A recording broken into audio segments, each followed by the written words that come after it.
Nah, ketika saya masuk ke kamar untuk kedua kalinya, saya nggak bisa ngomong lagi, saya mencenger, atau bahasanya itu saya itu berdiri kaku di depan pintu, karena pas lempengnya pintu saya ngelihat ke tembok itu kan berarti ke jendela itu masih terbuka dan masih ada kepala kerbau yang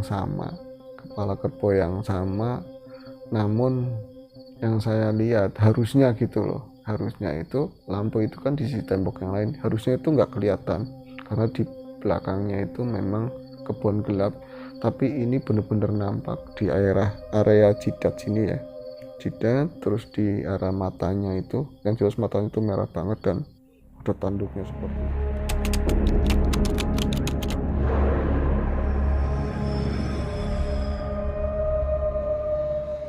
Assalamualaikum warahmatullahi wabarakatuh. Bismillahirrahmanirrahim. Kembali lagi dengan saya Ayung di Ayung Horror Stories. Semoga teman-teman semuanya dalam keadaan baik, dalam keadaan sehat, selalu bahagia. Kami selalu doakan seperti itu. Malam ini saya menyalakan api kecil. Ini nanti mungkin akan berkaitan dengan cerita yang akan saya sampaikan di tayangan kali ini. Cerita ini tentang masa lalu saya di tahun 92-an. Jadi usia saya sekitar 10 tahun. Jadi kelahiran tahun berapa teman-teman bisa menghitung sendiri. Sudah cukup manula ya. Saat itu ya, masa kecil saya di tahun segitu itu di sini masih belum ada listrik. Ada memang, tapi daerah yang agak ke pusat kota, maksudnya ke pusat desa sana yang ada pal tiang listrik. Di sini ya seperti ini keadaannya, ya jauh lebih gelap lah. Nah, hari-hari dijalani buat kita itu ya, kalau sekarang pengen mengenang masa lalu, tapi saat itu ya syukur itu artinya apa ya, banyak keresulannya lah. Karena apa? Sering kita itu berebut, yang namanya bukan orang punya, berebut lampu sama saudara. Kalau misalnya minyak lagi nggak banyak, lagi habis, terus lupa beli. Kalau enggak, lagi nggak ada duit yang buat beli. Nanti saya sama kakak kadang-kadang kan ya, kita butuh penerangan buat belajar. Lampu dipinjam sama mas saya, terus nanti saya juga ada PR kan, mau ngerjain tugas, saya ini lampunya bisa berebut seperti itu, nanti ngalahi orang tua ya, saya kan ikut nenek, ikut kakek, ini lampu yang di kamar ini dipakai aja katanya, seperti itu. Kita bisa berbagi kamar tapi lampunya masing-masing untuk ngerjain tugas ya. Lampu-lampu seperti ini, alhasil besoknya itu cungur di sini itu pada cemong semuanya. Hidung saya pada cemong, mas saya juga seperti itu. Saya pernah mengalami kejadian yang bisa dibilang ya horor banget lah saat itu, nggak bisa dilupakan. Karena apa? Saya kan tempat tinggalnya berbatasan sama desa lain, udah di pojok dekat sawah, itu berbatasan dengan desa lain. Belakang rumah persis ada kali kecil, dulu kali besar katanya. Terus setelah itu langsung berbatasan dengan desa lain, kebun lah ya. Nah, itu di desa tersebut ada satu orang namanya Kawul kalau tidak salah, Kiai Kawul. Saya sebutnya kalau di sini kalau udah tua namanya Kiai ya. Kiai Kawul itu kalau misalnya ada hajat, siapapun itu ya, dari anggota keluarganya, mau anak, mau mantu, anak mau nyunatin, dia sendiri mau kawin lagi, enggak, maksudnya kalau ada hajat pasti itu enggak mungkin enggak, dia itu pasti nyembelih seekor kerbau. Iya, kalau yang lain itu mewah-mewahnya ya sapi, kalau ndak ya kambing begitu ya. Kalau Kiai Kawul itu pasti kebo, dan kebo itu dibeli itu nggak serta merta ini besok mau hajatan seminggu lagi atau 3 hari lagi terus beli kerbau, itu enggak, pasti belinya itu hampir 2 bulan sebelumnya atau sebulan sebelumnya. Jadi dia itu selalu membawa kerbaunya itu ke sawah ya, di pinggiran sawah itu kan ada kali kecil, ada jalanan. Waktu itu ya ndak aspal sama sekali dan jarang sekali orang lewat. Itu pasti kebunnya itu digembalakan ke sana. jadi merumput sendiri, terus dia nungguin, disayang banget, diisik-isik, kadang-kadang nyanyi-nyanyi kayak ala-ala orang Jawa itu kan, ngidung ya sendirian. Anak-anak juga nontonnya bukan Kiai Kawul itu, tapi nonton si kerbau. Kalau di sini tuh kerbau nggak umum, ada juga zaman dulu banget ya, ada kerbau segede itu, kita nonton tapi ngeri-ngeri takut, tapi ya tetap pengen nonton. Nah, ini paling seru-serunya kalau kebo itu dimandiin. Nah, karena kalinya itu kan kali kecil, terus cenderung landai, itu dijeburin ke sungai. Nanti dikosok-kosok sama Kiai Kawul, dibersihin. Ya nggak pakai sabun, pakai rumput juga yang ada di situ, dikosok-kosok. Jadi kami bilang itu dari berbagai acara yang keluarganya dia itu selenggarakan. Apa jenengnya ya?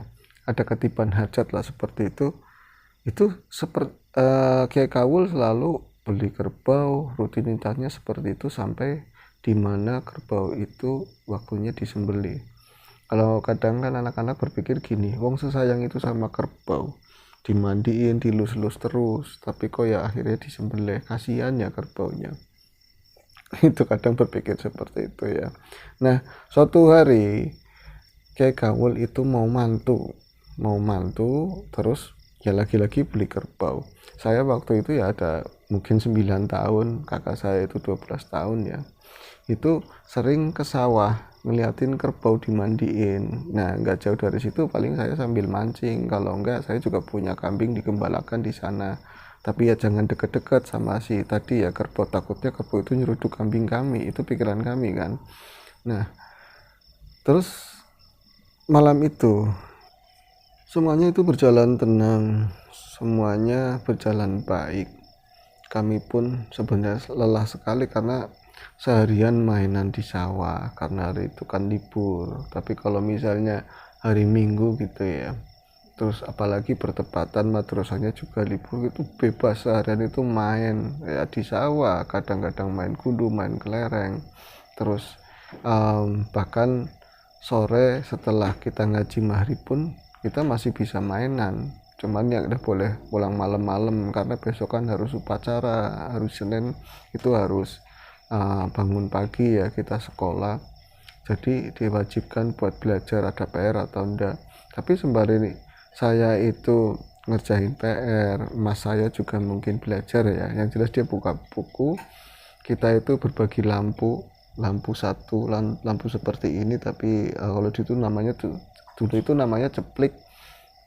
Itu berbagi hampir deket-deketan karena memang berebut supaya dapat terang kan. Nah, kata orang tua, oh ya kalau misalnya belajar di tengah kan ada patromak.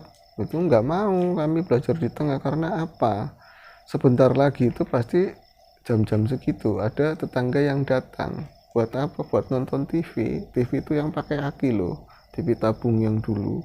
Itu pasti berisik banget, kita nggak bisa belajar kalau misalnya di ruang tamu ya di situ, atau di ruang tengah kadang digeser-geser karena ruang tamu kami sama ruang tengah itu nggak ada batasan, paling ada bufet, sering digeser-geser lah. Nah, itu kami tuh mulai belajar di situ. Dan biasanya seperti hari-hari yang lain itu ada yang datang tetangga, terus biasanya ngomong, oh, karena mbak saya itu kan ini ya pamong desa, jadi manggilnya Pak Bau gitu kan. Pak Bau itu kawar pembangunan lah ya. Oh, TPO, setel, oh bola, kadang-kadang film apalah ya, berita dalam dunia dalam berita, oh ya balik. Nanti disetel TV-nya. Malam itu nggak ada yang datang sama sekali, malah mbak itu di kamar berdua. Saya dengar dari kamar sebelah mereka itu ngomong, tumben ya wong-wong lakasing menek, tumben orang-orang itu nggak ada yang kesini. Embuh pada kesel, mungkin pada capek seharian pada macul di sawah. Nah wis, kami itu ngerjain PR, ngerjain tugas. Emas saya itu yang tadinya saya kan yang nguping-nguping sedikit lah pembicaraan orang tua di sisi kamar, jadi nggak konsentrasi. Saya tuh pas nengok ke arah kakak saya itu, ke arah Mas itu nggak ada. Ya kaget juga, kaget ya takut, karena memang nggak kontrol atau gimana, itu langsung di itu kemana, sepi banget gitu kan. Bahkan Karena memang pintu kamar terbuka, jadi nggak ada bunyi deritan dan si pintu dibuka tuh nggak ada. Saya tuh lingak-linguk, saya sempat ngomong gini, mas nangen di sih, mas di mana sih? Itu nggak ada jawaban.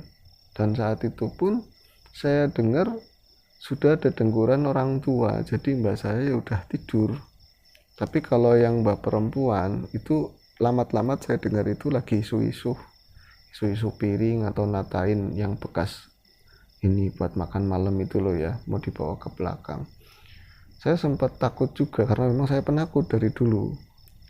Ya cukup beralasan karena sejak kecil kan saya kalau mau tidur aja direp-rep terus, kalau misalnya ngaji juga sering diliatin sosok macem-macem karena memang dulu itu kan sepi gelap ya, jadi ada kelebat nyiur kelapa yang melepas itu aja bisa dibilang hantu. Kadang-kadang pelepah daun pisang itu yang ketiup angin bisa mirip-mirip kayak penampakan hantu. Bahkan seringkali hantu yang asli nongol dikira kita melepah pisang atau kedupuk pisang, padahal ya pocong. Tapi nanti ada yang menyadari itu pocong baru lari semuanya. Tapi malam itu benar-benar hening, saya tuh ngerasa takut. Saya waktu itu sebenarnya nahan pipis banget ya, udah kebelet pipis banget, cuman karena memang saya takut, saya nggak berani keluar kamar, lampu juga kecil begitu kan ya, kayak lampu inilah, malah lebih terang lampu ini. Saya kalau misalnya mau keluar, emas saya jangan-jangan main, kalau enggak pindah ke kamarnya mbah. Saya paling ngomong, mbah, mbah, saya panggilnya mading, mak, karena memang dari kecil kan ikutnya mbah, mak. Itu cuman bilang, itu jauh. Saat itu aslinya saya pengen pipis banget ya, pengen buang air kecil, cuman saya tahan, saya empat, duduknya juga seperti ini, ngimput bahasanya ya. Tapi kalau misalnya kencing, saya keluar dari kamar aja takut kan, karena memang dari pagi itu banyak ngomongin yang serem-serem, dengerin cerita orang tua, katanya ada yang dibawa kalong wewe lah, ada peristiwa yang serem-serem seperti itu. Apalagi sorenya itu nyetel radio itu loh, radio dulu itu sandiwara radio nyipelet lah ya. Terus pokoknya di pikiran itu banyak banget yang bikin saya itu tidak berani geser. Nah tapi karena memang tugas harus diselesaikan, saya kembali ngerjain tugas, urak-urak kerjain PR lagi. Saya kalau PR-PR yang kayak matematik, terus misalnya yang sulit-sulit saya nggak suka, tapi kalau misalnya gambar itu dibela-belain biar kata apa lampunya itu mau mati kiep-kiep gitu ya, saya gambar itu tuh senang banget saya gambar sampai sekarang mungkin ya. Nah kemudian saya lagi asik-asik begitu, di tengah-tengah saya gambar itu saya ngerasa kayak ini kok suasana berubah total. Artinya yang tadi saya itu kan dengar dari luar itu suara jangkrik, binatang malam itu rame, kadang-kadang juga ada suara kambing di belakang itu ya mbek gitu, kalau dia minta makan kan kadang jam segitu mbah nanti keluar, itu nggak ada suara apapun. Saya mulai meletakkan pensil saya, kemudian saya merhatiin jendela yang persis ada di depan saya. Itu kayak saya merasa waktu itu kayak semacam ada sesuatu di balik ini, di balik jendela. Entah apa, yang jelas mungkin dari tadi ya, tapi saya baru menyadari kayak ada yang bergerak-gerak, ada langkah kaki, tapi kayak bukan manusia. Kalau manusia kan kadang-kadang srek-srek berhenti, yang sering saya dengar loh maksudnya itu, terus nanti ada yang seperti itu mbah saya sendiri keliling rumah. Kalau misalnya ngambil kayu bakar di samping itu ada suara kretek atau apa. Kalau ini cuman suara duduk, nanti ada suara tapi kayak bukan orang lah. Saya mulai mendekatkan kepala saya ke jendela, takut tapi penasaran, di sini dok dikduk. Saya makin mendekat, kayak yang di luar itu juga mendekat ke arah jendela, bener-bener sama-sama mendekat begitu loh. Ya itu perasaan saya mungkin, tapi saya rasanya seperti itu. Nah yang mendekat di luar itu gak ada suara apapun, yang saya rasakan malah detak jantung saya itu karena sepi banget, nggak ada suara apapun, itu rasa dok dikduk. Saya semakin takut, tapi saya semakin penasaran. Wong kelihatan gitu loh, kalau jendela dulu itu kan ada yang seperti kaca nako yang belah-belah begini kan bagian atasnya. Jadi di luar ada seseorang atau ada ya orang lewat, kayak yang jelas samping itu cuman tanah sepetak terus kebun gitu kan, bukan lalu lalang orang. Paling mbah di situ, kalau mbah di luar itu ya kelihatan ada bayangan orang di luar, tapi ini bayangannya itu gede, terus semakin dekat sama jendela. Saya penasaran banget, bener-bener penasaran banget, tapi saya takut juga. Tapi akhirnya saya itu memberanikan diri, entah dari kekuatan dari mana, saya coba buka slot jendelanya. Nah, yang paling atas itu saya harus naik ke bangku karena ya masih kecil kan, itu tinggi ya. Saya buka slot yang atas, ceklek, itu buka sedikit, klek, itu belum nampak yang di luar itu apa. Lagi pula lampu segini kan ya, lampunya juga ada di tembok ya, jadi bagian luar rumah itu nggak kelihatan apa-apa.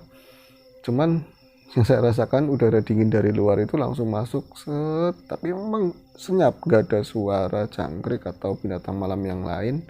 Nah, bagian tengah jendela itu tertutup semacam hordeng, tapi bagian sepertiga ke bawahnya itu tertutup hordeng.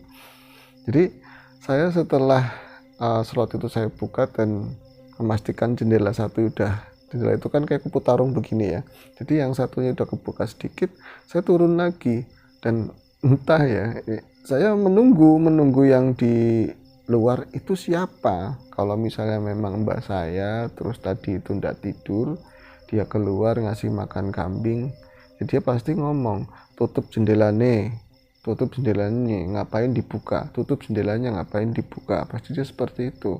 Apa, buka jendela atau semacamnya lah. Ini nggak ada suara apapun. Terus saya mulai mencari suara dengkuran mbak saya. Ada dengkuran mbak saya itu ada di samping.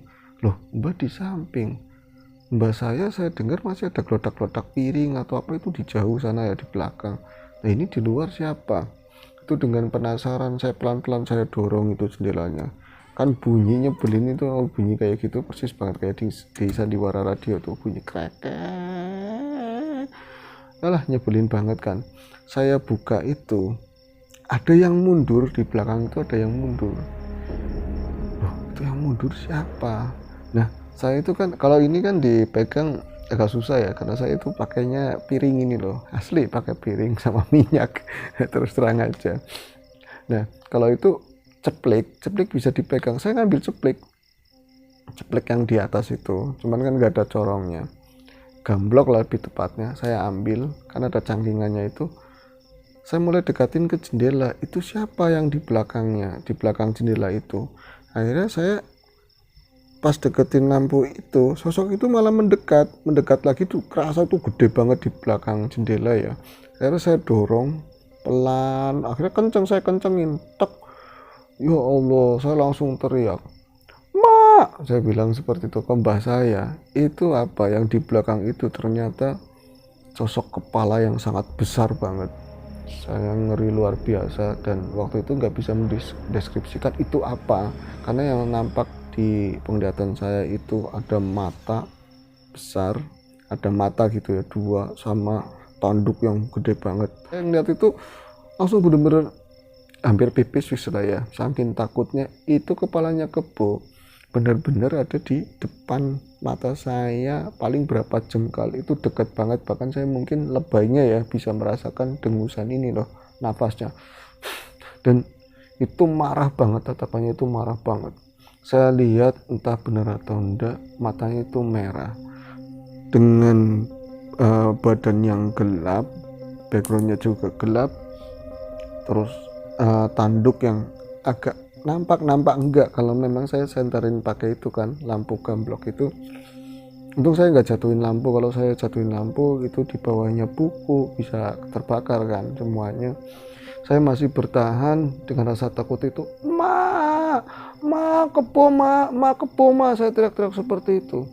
Nah, itu nggak ada yang datang, emas saya nggak datang, mbak saya yang perempuan nggak datang, mbak laki nggak datang. Nah, itu saya masih kebo itu ya, saya pikir bukan kebo, cuman ya kayak semacam mata ada tanduknya, itu kan setan berarti kan. Saya nggak nganggap itu kerbau, belum pastikan itu kerbau. Lah tahu-tahu lagi saya ketakutan begitu, ada tangan dari samping saya di telinga ini, bruk, selak, langsung ini slot yang satunya dibuka, didorong ngecong, ini sosok yang tadi yang saya belum menyatakan itu kerbau sih, yang sebenarnya kalau saking takutnya dia itu agak mundur, jendelanya dibuka semua, makin terpampang jelas. Terus, bisa nenang kene, katanya seperti itu. Kenapa di sini? Itu mbah saya. Kenapa kerbaunya ada di sini? Ini kebunnya ki kawul, kebunnya ki kawul mungkin. Loh, ini kebo marah, itu kebo marah. Akhirnya, kamu jangan di situ. Nah, nanti takut kebo itu numblek, apa ya bahasanya itu, nyeruduk ke arah jendela, karena ini kebo marah. Akhirnya mbak saya, ayo metu. Mbak itu kan dari dulu kalau apa-apa nggak ngajak Mas, pasti ngajaknya saya. Saya takut kebo nggak marah aja loh, deket-deket saya takut kok. Kebo laki ya banteng mungkin seperti itu. Katanya kebo marah, dan yang saya lihat tuh matanya merah, dan itu nggak beringsut dari depan jendela, nggak umum misalnya ya. Saya itu ditarik sama mbah keluar lewat pintu depan, itu mendekat ke arah si kebo. Dia megang senter dulu itu senter nasional yang baterai ABC itu di renteng 4. Itu dia tahu nggak nyorotin si kebonya langsung, tapi di bawah kakinya dia itu ya kelihatan kaki-kakinya itu yang gede-gede, perutnya yang membuncit besar itu. Mbah mo, aku tuh ngomong, mbah,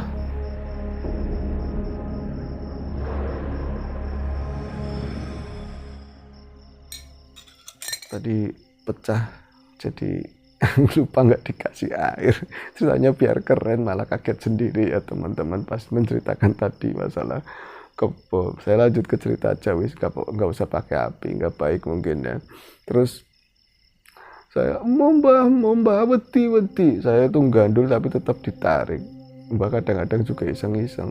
Nah itu kebo itu ya biasanya kalau misalnya dalam keadaan lumrahan itu banyak bergerak. Kalau itu enggak, dia itu masih ngeliat ke arah kamar. Terus dia itu nengok ke arah kami, kan akhirnya disenter juga sama bapak, sama mbah, saya manggilnya bapak. Itu nengok ke arah kami, bener-bener kayak bukan kerbau ya, kayak dia itu dirasuki sesuatu. Jadi nengoknya pelan, gelap-gelap begitu lah ya, disenterin. Itu juga nyenterinnya nggak pas ke matanya, cuman di tubuhnya itu, dia itu ngadep ke kita. Nah mbak saya itu dulu itu baca ini apa namanya, doa Sulaiman atau apa namanya itu. Nah kebo itu akhirnya mundur, jadi nengok ke arah kita tapi buang muka lagi, terus jalannya memang mundur. Terus karena memang gelap gitu ya, entah tahu kebo nggak kotok ayam ya, kotok kebo mungkin, dia langsung duduk ke belakang, itu nabrak ke arah kayu-kayu yang dijemur, yang diberdirikan itu loh, yang buat ngobong bata. Buah bunyi seperti itu, langsung dia tuh lari ke arah kebun. Nah berbarengan dengan itu dia lari ke arah kebun, itu ada runtung-runtung orang, ada rombongan orang sekitar 3 atau sampai 4 orang lah. Dia itu ada yang bawa senter, ada yang bawa obor, grutuk, nang dia, di mana mereka itu nyari kebo, dan salah satunya itu kawul. Nah satu orang lagi kami kenal karena memang tetangga, sekarang udah almarhum. Nah karena kita itu pegang senter, mbak saya pegang senter, satu orang itu yang tetangga mendekat ke arah kita. Oh kebo katanya, Pak Bau lihat kebo apa enggak? Lah yumono, mbahku cuma ngomong seperti itu. Ke kebun mungkin ya. Wah gawat, kebo yang ngamuk sekarang-karang. Kebo itu kalau ngamuk itu bisa iya berabe urusannya, karena memang kalau nabrak tenaganya segede itu kan. Nah nang dia mlayune ya, kata mbak saya, paling ya tadi kemana, ke arah sanaan, ke arah kebun. Akhirnya mbak saya itu sama tetangga itu ke arah kebun, dan saya nyebelinnya, saya kecil padahal penakut, penasaran, saya ngikutin belakangnya mbak. Lah di sana itu ternyata kawul lagi pegang obor itu deketin si kerbau tersebut. Nah, saya semata-mata ngeliat kejadian itu ya, sembari Ki Kawul itu mendekat ke arah kebo pelan-pelan. Ya saya nggak ada suara apapun, tapi saat itu jelas-jelas mungkin karena ada pergerakan di kebun itu, jadi jangkrik-jangkrik itu pada diem, nggak berisik. Itu tegang banget suaranya. Wong angin juga nggak ada, itu kan kebun yang agak-agak, nah itu kan agak lapang, tapi di atasnya itu kepayungan ini daun-daunan bambu.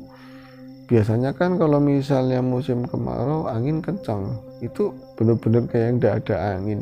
Saya entah melebih-lebihkan atau enggak, yang jelas saat itu perasaannya sebagai bocah kecil takut banget, dan saya itu nggak mendekat ke arah Mbak, saya pegangan ini, ada kayu lah segitu, kayu ya, kayu kebun saya pegangin. Nah udah, saya ngeliat mbak saya tuh ngomong sama tadi ya, tetangga itu sebut saja namanya Kitoyib, Pak Toyib lah ya. Bisa ucul Yib, kenapa lepas Yib? Gak tahu, katanya itu waktu mau diikat sore tadi lah, menjelang maghrib atau habis maghrib, itu ada yang iseng, anak kecil itu guyon-guyon terus nyentil, oh apa ya, saroi nyentil barangnya gitu loh, yang gandal-gandul, terus marah. Dia tuh marah, lari-lari tuh nubruk-nubruk. Ya di sana itu kebun-kebun sana, nubruk-nubruk dapur. Terus kata orang itu, tetangga-tetangga lari ke sawah ngulon, tapi dicari ngulon itu nggak ada, akhirnya nyari ke sini. Nah itu ternyata ada di depan jendela saya. Nah, lo terus keprimen, ini gimana, kata tetangga saya kan, Kitoyip itu, wis biarin itu sama pawangnya, katanya seperti itu. Kalau misalnya sama Ki Kawul pasti dia itu bakalan nurut. Nah iya bener, saya ngeliatin dari jauh, mbak saya mendekat ke arah kebo itu, saya ikut mendekat di belakangnya. Yo, perasaan takut itu lupa sama kalah sama rasa penasaran mau diapain kebo itu, nanti endingnya kayak apa. Ternyata apa, kebo itu memang berdiri kayak bener-bener marah banget, gede banget kebonya. Apa kebonya yang gede, apa saya masih kecil waktu itu ya. Yang pasti dia itu dielus-elus, pelan-pelan dielus-elus, didoain, disolawatin sama si Ki Kawul itu. Terus ngomongnya begini, tong tong tong tong tong, itu kalau sini sebutan anak laki-laki ya, tong tong, bisa lu ngasih, bisa belayu, kenapa kamu pergi, kenapa itu kamu lari, kenapa, wis balik yuk nurut cat bagus, dilus-lus begitu bunyi. Saya bilang, loh kok nurut, itu belum dicocok, jadi cocok sininya itu kayak lepas gitu ya, cuman dipegang ini punuknya sini, ayo melu, terus yang nyantel di hidungnya itu kayak dipasangin tali, ikut sama Ki Kawul. Ya kan, kata mbak saya, pawangnya mesti bisa ini, bisa nangani gitu kan. Akhirnya beberapa orang itu ikut ke sana, itu lewat sawah. Saya ngelihat mereka itu runtung ya, saya masih di tempat yang sama, dan nggak tahu, saya nggak nyampur sama mbak saya, cuma lihat mereka itu ke arah sawah. Mbak saya itu berhenti di depan rumah lah, cuman berdiri di sana, tapi yang 2 orang 3 orang sama Ki Kawul itu ke arah sawah itu kan lebih terang ya, jadi kelihatannya kayak di film-film itu horor banget, ada sosok yang gede seperti tunggangan apalah ya, yang lain itu surat-surat yang berjalan diiringin kebo tersebut. Nah udah gitu mbak saya itu masuk, saya kebengong loh, guys, kok mas saya masih di sini, kenapa saya nggak masuk. Saya baru ngeh, lah itu yang saya pegang itu, ini apa, bel begitu kan, itu wit-witan itu loh, apa ya, pohon itu saya pegang itu kayak rasanya kayak ada semacam empuk-empuknya. Oh saya giniin, saya teriak karena rada kerembet begitu kan. Saya pulang, saya lari, gedebuk itu, anggudur-gudur pintu, mbak, ya Allah, kata mbak perempuan saya ya, nenek saya itu, saya panggilnya mak, bisa neneng jaba, koneng jaba, bapak primen, bapak gimana sih, wong bocah keluar ngikutin malah nggak tahu, orang ngerti orang melu, katanya. Saya nggak tahu, ngertinya nggak ikut. Nah itu saya, habis itu saya masuk, terus gatal semua, badan itu gatal semua. Nah ini betul-betul gede banget, dicorotin sama disenterin sama itu ya baterainya mbak saya. Terus dideketin ke patromak yang udah mulai redup kan dipompa lagi cut cut cut cut gitu kan.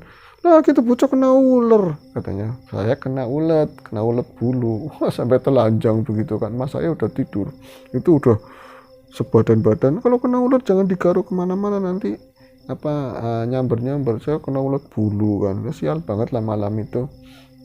Nah itu malam-malam saya gatel-gatel semuanya, badan saya gatel-gatel. Mbak saya langsung ke belakang ngambil kapur sirih, terus dikasih air, dibecek-becek, dibalurin semuanya. Dari jidat sini aja udah banyak banget jentolnya, bentol itu banyak banget, sampai ke bawah sampai ke kaki saya itu telanjang bulat. Tapi emang berangsur mendingan. Aja turu disit katanya seperti itu, jangan tidur dulu, nanti takutnya tidur di kasur gatel-gatelnya bisa nyebar ke kakak saya, kan tidurnya bareng ya kan. Akhirnya udah sini nonton TV dulu, nonton TV dulu. Nah wong orang tua mungkin paginya capek sampai sore lah, TV itu nyala, mereka tidur kayak TV yang nonton mereka gitu loh. Ya saya nonton sendirian, kecil begitu ya, nonton film apa dulu itu, udah malam juga kan. Saya jadi ketakutan. Akhirnya saya itu ke kamar, itu ada emas kan, saya mau tidur nanti selimutan kayak apa bodo amat, mau gatelnya nular ke mas saya atau apa. Nah ketika saya masuk ke kamar untuk kedua kalinya saya nggak bisa ngomong lagi, saya mencenger atau bahasanya itu saya itu berdiri kaku di depan pintu, karena pas lempengnya pintu saya ngelihat ke tembok itu kan, berarti ke jendela itu masih terbuka dan masih ada kepala kerbau yang sama. Namun yang saya lihat harusnya gitu loh, harusnya itu lampu itu kan di sisi tembok yang lain, harusnya itu nggak kelihatan karena di belakangnya itu memang kebun gelap. Tapi ini bener-bener nampak di area jidat sini ya, jidat, terus di arah matanya itu, yang jelas matanya itu merah banget dan ada tanduknya seperti itu ngeliatin ke arah saya. Terus saya teriak kencang banget. Terus ya saya itu ngerasanya saya teriak kencang banget, terus saya dipegangin sama mbak saya dari belakang, ayo sini, dipegang, saya ditarik. Terus habis itu saya keluar, berarti ke ruang tengah ya, mbak saya malah nggak ada, ke belakang tengah ngambil apa, di luar pintu terbuka. Saya itu lari saking ketakutannya, saya lari keluar itu. Terus di luar banyak orang juga, mereka ketakutan karena kebunnya katanya lepas, ada kebo gila lepas. Saya itu ikut lari sama mereka itu malam-malam loh. Nah saya berhentinya ketika saya lari itu saya nabrak seseorang, itu empuk banget gitu kan, itu saya nabrak jarinya dari belakang. Itu mbak perempuan saya, pas nabrak mbak perempuan saya ngeliat mukanya, dia itu kayak pegang lilin, obor ya, pegang obor. Saya ngeliat mukanya itu, saya bangun. Nah jadi apa ya, saya itu mimpi, yang kedua itu mimpi. Jadi saya ketika setelah dikasih kapur sirih itu ya, dibalur kapur semuanya, saya kan takut, apalagi ngeliat kaca itu kayak saya sendiri kayak hantu karena putih semuanya kan. Jadi saking gatel lama-lama itu ya ngantuk, itu saya tidur itu di depan TV. Ya itu jadi kebalikannya, mereka nonton TV, saya tidur di depan TV itu cuman ditutupin jarit sama si mbah ya. Saya tidur di situ di depan TV, mereka tuh masih nonton TV. Nah situ saya bermimpi. Biasanya kalau saya tidur pasti saya direp-rep, tapi karena mungkin ya dalam kondisi gatel capek gitu ya, saya itu bisa tidur. Tapi mimpinya seperti itu, saya masuk ke dalam kamar, ada kepala kerbau, tapi kali ini kerbaunya itu bukan hitam ya, lebih kemerahan, matanya merah banget. Saya dikejar-kejar seperti itu. Itu saya pernah ngalamin cerita seperti itu ya. Ini ndak horor sih sebenarnya ya, cuman bagi saya waktu itu horor banget. Terus pagi harinya saya ngomong sama teman-teman kan, kalau tadi itu semalam itu ada kebun yang lepas, Ki Kawul itu ngambil kebunnya lagi, itu berdiri di depan jendela saya. Nah, pas saya itu pulang sekolah terus main ke sawah, itu saya cerita lagi sama teman, tapi ya orang-orang belakang ya, desa lain, anak-anak main layangan. Mereka bilang gini, kebo apa nek katanya, kebonya Ki Kawul kan digoroknya wingi katanya digoroknya kemarin. Akhirnya saya ngomong sama mbah saya kan pas pulang, mbah itu kan masa ngomongnya kebonya digoroknya kemarin, enggak baru digorok tadi sore. Enggak, memang udah digorok kemarin. Oke, Kawul kan kebunnya nggak cuma satu, itu yang lepas yang lain. Saya pikir, saya itu takut kalau saya itu parno, maksudnya itu saya pikir kejadian yang semalam itu ada kebo di depan jendela, saya sama mbak ke kebun ngeliat Ki Kawul itu nenangin kebo, itu juga impian saya angan-angan saya aja, tapi ternyata kejadian itu asli. Jadi akhirnya saya kayak oh iya wis lega. Tapi yang kedua itu saya mimpi atau derep-derep dalam versi yang berbeda lah, seperti itu aja teman-teman cerita saya. uh, Entah malam ini saya pengen ngobrolin suasana masa kecil dulu. Kata orang itu generasi emas karena memang ngalamin berbagai periode lah ya, berbagai zaman gelap, ada zaman TV pakai aki, kemudian TV listrik, sekarang udah flat, macam-macam lah ya. Itu saja cerita dari saya, semoga bisa menghibur teman-teman semuanya. Kita jumpa lagi di tayangan berikutnya di Ayung Horror Story. Semoga nggak bosan dan semoga menghibur. Sehat selalu. Assalamualaikum warahmatullahi wabarakatuh.